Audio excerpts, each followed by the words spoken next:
Welcome back, it's Seth here. So everyone I know is talking about getting to that $1 million mark. It's in videos, it's in books, it's everywhere. And yes, I do think we should be aiming for $1 million or if not more than $1 million. However, most people don't talk about 3 milestones that I think are actually more important than the $1 million mark. And personally, I think these 3 milestones actually have a huge impact on your momentum to get to that $1 million mark or even more. So in this video, I'll be walking you through what these 3 milestones are and their significance on your life. However, before I do dive deeper into this video, if you can, please hit the like button down below, and if you haven't subscribed, please subscribe to help grow our channel. Now that you hit the like button, let's dive in. So diving into your first milestone, this is going to be the $10,000 mark. So I can already tell that some of you guys are looking at this and saying $10,000 a milestone? I don't even think $10,000 is a lot of money. However, consider this. A new survey conducted by Healthcare of Ontario Pension Plan found that 44% of adults from the age of 55 to 64 have less than $5,000 saved up. So $10,000 will actually go a long way for a lot of Canadians. And getting to this $10,000 mark will help you to build discipline on learning how to save and invest. So to get to this $10,000 mark, you can save and invest $100 per month, so $1,200 per year, and at an average rate of 8%, you can get to this $10,000 mark in 7 years. And when you do get to this $10,000 mark in 7 years, this will actually consist of only $7,747 of your contribution and $2,252 in interest. So all this saving over 7 years and only earning an interest a bit over $2,000 may not seem like a lot, but here's the thing. Compound interest does a lot of work as you let your investment build up over time. So let's say once you get to the $10,000 mark, you just stop investing. You don't invest another dime. So that $10,000 that you had in another 7 years, this will turn into $17,138. So now you decide to wait another 23 years. So in total, you're waiting 30 years. So from your initial $10,000 investment, 30 years later, your investment will be worth a bit over $100,000. This really shows you how compound interest works. The longer you keep your money invested in the market, the more compound interest you'll earn. And you'll keep earning this even if you don't invest another dime. And besides investing, having $10,000 is a great motivator for most individuals. Just seeing $10,000 in your account will add another layer of safety that you didn't have before.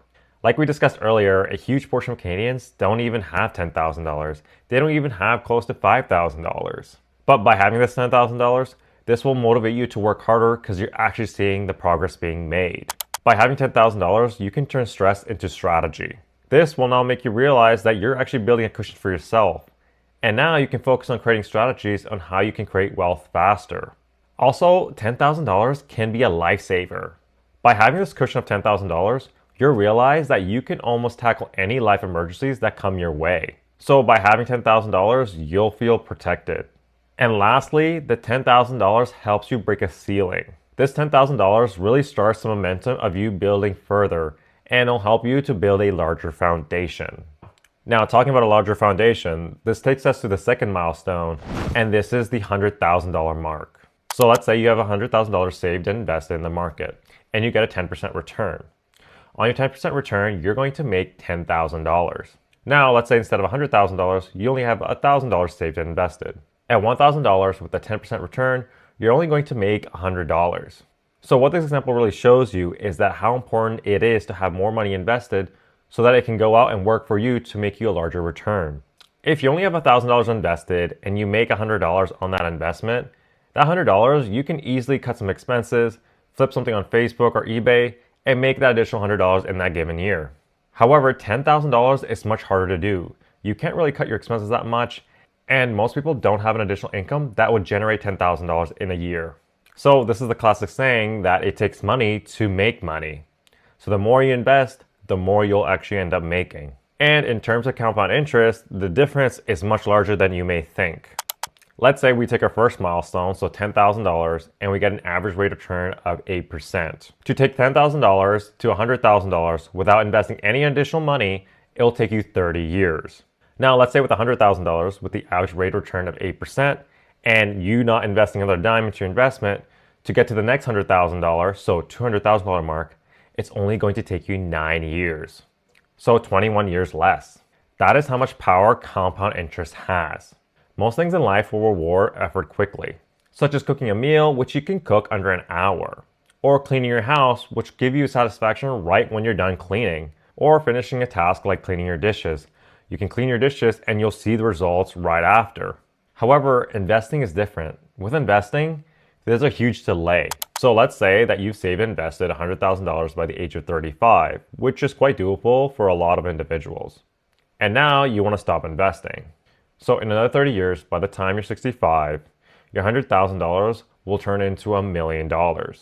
What this shows you is that at a young age, how your financial decisions, impact of compounding over time, and the amount of money you focus on investing will yield you in the future.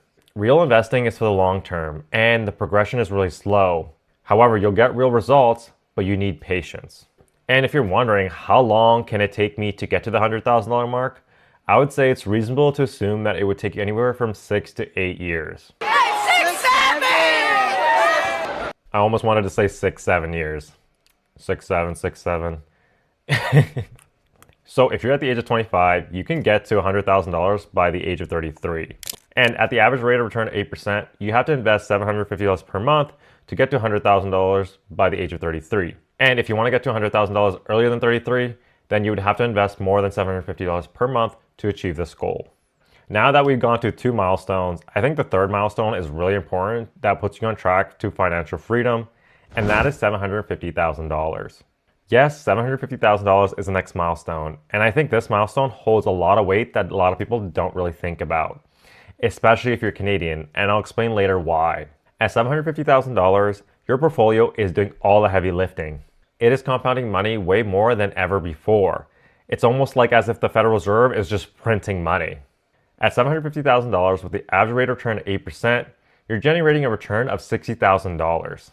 That's more money than most people make in a given year, and you're making that without doing anything. So let's say that you're able to save and invest this $750,000 by the age of 45. So let's say now you don't want to invest any more into your investments. So in 10 years, so by the time you're 55, your investment portfolio will be worth around $1.6 million. And if you wait 20 years in total, so that by the time you're 65, your portfolio will be worth close to $3.5 million. That's a lot of money for a lot of individuals, and it's probably more than enough to live off comfortably. If you remember earlier, I said $750,000 holds a lot of weight, especially if you're Canadian, and now I'm going to explain why. According to Stats Canada and the most recent data that I could find, which is 2023, the average net worth of a household in Canada is $519,700. So if you have $750,000 saved and invested, you're well above the average Canadian. And this is just your investment portfolio. This still doesn't count for your cars, your house, and any valuables you have, such as your art, coins, or other jewelry. So you're well above the average Canadian, and in my opinion, I would say you're doing very well for yourself. And now let's say that you've saved this $750,000 by the age of 65, which is usually the retirement age in Canada. With this investment, you can use the 4% rule. So this means that you can withdraw 4% of your investment every single year comfortably without worrying of running out of your investments.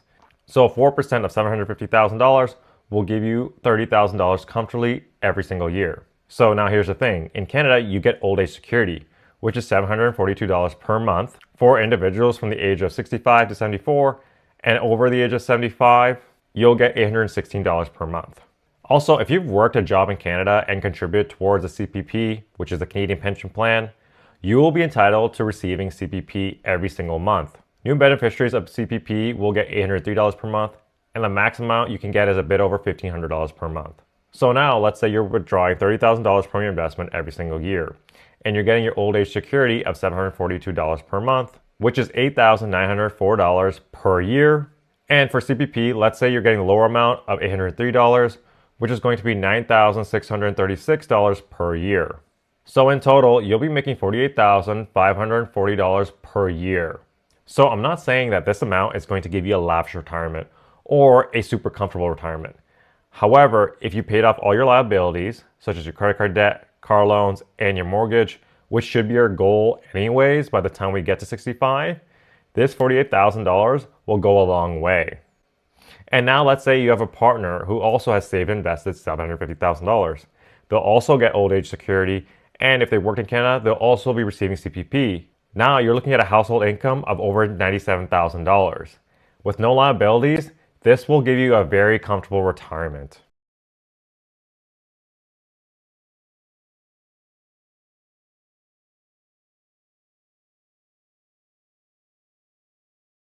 So at the age of 45, you decide that you don't want to invest another dime into your investment. And you'll let this investment portfolio grow on its own for 20 years. So by the time you are 65. So in 20 years, your investment portfolio will be worth over $3.5 million. And that is by you not investing another dime after you get to the $750,000 mark. So at the age of 45 and having $750,000 saved and invested, this now actually gives you a lot of options. So now at this point, you can actually quit your job and get a lower paying job that you actually enjoy or you think fulfills your purpose better. And essentially, you can move into something called Coastfire. And this is basically when you have enough money invested in your investment accounts that over time, by the time you actually retire, this investment account will give you the traditional retirement that you're looking for. And in my opinion, that $750,000 is that number. With moving to Coastfire, you essentially are only working enough to pay your daily or immediate expenses while your investments grow in the background over time. Overall, there's no secret, or you don't have to do anything different to get to the $750,000 mark.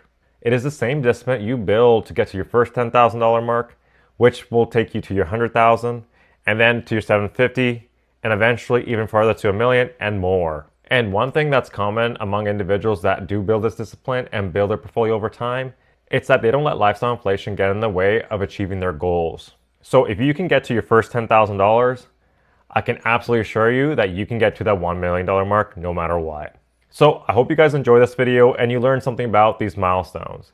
And if you guys did enjoy this video, please stay tuned for future videos. And until next time, remember to keep investing.